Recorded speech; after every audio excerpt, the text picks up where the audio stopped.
Gjatë orarit të ngjeshur të vizitës në Washington, kryeministri i Kosovës Hashim Thaçi u ndal dje pasdite në Qendrën për Studime Strategjike Ndërkombëtare në Washington, ku ishte ftuar për të folur mbi sfidat e shtetit të ri dhe punën që po bën qeveria dhe mbarëshëqëria kosovare për t'i kapërcyer ato. Fillimisht, kryeministri Thaçi bëri një përshkrim gjendjes ekonomike. Ai tha se shifrat në këtë fushë tregojnë se ekonomia kosovare është shumë më mirë se sa para shpalljes së pavarësisë, dhe në disa fusha është më mirë se sa vendet e tjera të rajonit.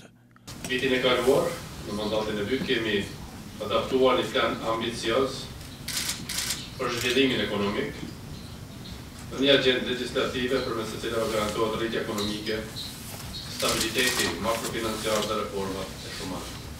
Pastaj, kryeministri u ndal në gjendjen e sundimit të ligjit, duke falenderuar institucionet përkatëse të vendit dhe Oleksin për përkushtimin dhe ndihmën e tyre. Si çështje ndërmëshqetësuese, kryeministri Thaçi veçoi veriun e Kosovës. Duke përgjigjur pyetjes së një gazetari serb, kryeministri Thaçi tha se zgjedhjet vendore të një shteti tjetër në Kosovë nuk do të lejohen, por qeveria e tij do të respektojë parimin e dyshtetësisë siç përcaktohet në marrëveshjet ndërkombëtare.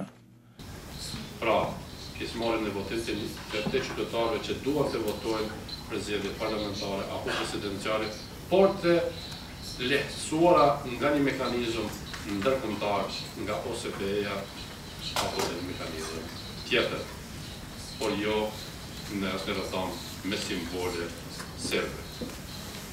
Kryeministri Thaçi tha se ndërsa midis Serbisë dhe Kosovës ekziston një mosnjohje ndërsjellët, Kosova gjithmonë ka shprehur vullnet të mirë për përmirësimin e lidhjeve mbi baza të dy shteteve të barabarta.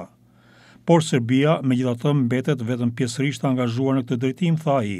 Madje ka politikanë dhe zyrtarë serb që punojnë në të kundërt e marrëdhënieve të mira të mundshme. Lidhur me punën për anëtarësimin në NATO, kryeministri Thaçi tha se vazhdimi i fokusimit dhe prezencës së Shteteve të Bashkuara ndihmon shumë në këtë drejtim dhe përgëzoi qëndrimet përputhëse Bruksel-Washington lidhur me Kosovën.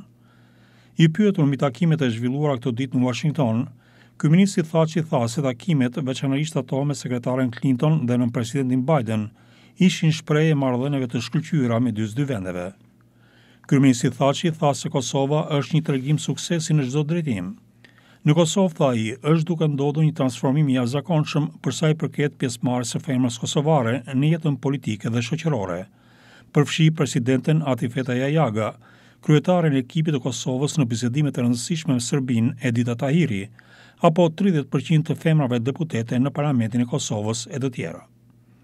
Një tjetër pyetje nga salla që u drejtua kryeministrit Thaçi ishte edhe ajo rreth kritikave të opozitës mbi korrupsionin edhe me zyrtarët e qeverisë së tij. Kryeministri Thaçi tha se pyetje të tilla nuk janë për vizita jashtë shtetit, por shtoi se qeveria e tij ka bërë më shumë se çdo qeveri e mëparshme në luftën kundër kësaj plage në Kosovë. Synimi i Kosovës është anëtarësimi në Bashkimin Evropian dhe NATO, tha kryeministri. Ai shtoi se pengesa kryesore në këtë proces integruese vjen nga 5 vendet e Bashkimit Evropian që ende nuk e kanë njohur shtetin e Kosovës. Prandaj edhe njohja nga ana e tyre është rëndësishme, jo më shumë nga numri sesa nga pozita e tyre si anëtarë të BE-s. Se ka bërë mjaft Brukseli për t'i bindur këto vende për ta njohur Republikën e Kosovës, mendoj që duhet punohet edhe më tepër. Ne kemi, edhe unë personalisht kam raporte bashkëpunimi me këto vende që se ka njohur Republikën e Kosovës. Edhe me autoritetet zyrtare të Greqisë, të Rumanisë, të Slovakisë, të Çipros më pak, por edhe të Spanjës.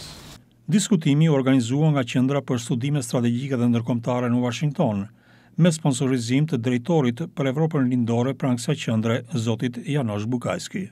Astrid Lushi, Zëri i Amerikës, Washington.